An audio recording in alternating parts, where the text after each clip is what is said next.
Let's bring Peter Brookes in on this. He's a former Deputy Assistant Secretary of Defense and Heritage Foundation Senior Fellow. So the idea, Peter, is the president was kind of giving the Maduro people kind of an off-ramp and saying, hey, listen, we're not out to get you. Get out while the getting is good. And now the defense minister says, you know what, maybe we'll hang around. What do you make of that?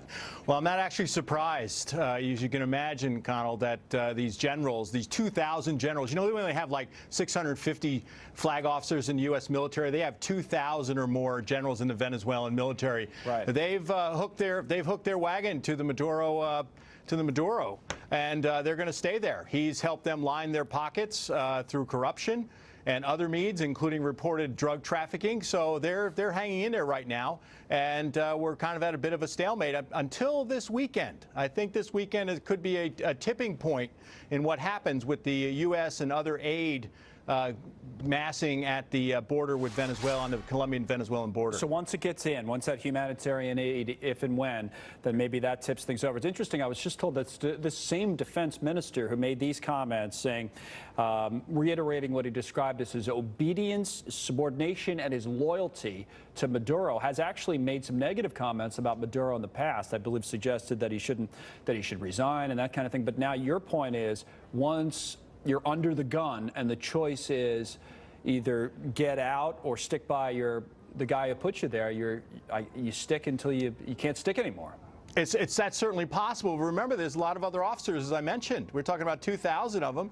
And then, of course, there's the middle grade officers and the enlisted. So they could start to defect. The defense minister is just one person. He's obviously symbolic of the military, but he's just one person. And when others start to go, and they haven't gone yet, when the pressure continues, the economic and political pressure continues, I think some of them might decide that there are better options. And, of course, the amnesty offers that have been made to them certainly need to be looked at if it's appropriate, if they haven't been involved in terrible crimes. Needs to be looked at as appropriate as a way for them to decide to bring back peace and democracy to Venezuela. Yeah, Juan Guaido will be on with Trish Regan tonight on Trish Regan Primetime here on Fox Business. And I guess the interesting question, or one of the questions for him, is what his next move will be on those amnesty offers as an example. You know, what's the deadline? How much time do you give these people before you say enough's enough and we got to use force, or we have to use some sort of a different method? And what's the deadline for Maduro and his people to have a deal in place that offer? Well, there isn't a deal. There isn't a deal at this point, and obviously we're increasing pressure. 50-some countries, which is 1/4 of the world's countries, have recognized the new government. The amnesty, as I understand by the Constitution, needs to be passed through the National Assembly. They've passed one deal. They could do some things. They could do some things that we don't want to see this turn to violence. We do not. We want to see the Maduro regime end in a whimper, not in a bang. We don't want to see U.S. military involvement there or other Latin American countries' involvement there. We want to see Maduro get on a plane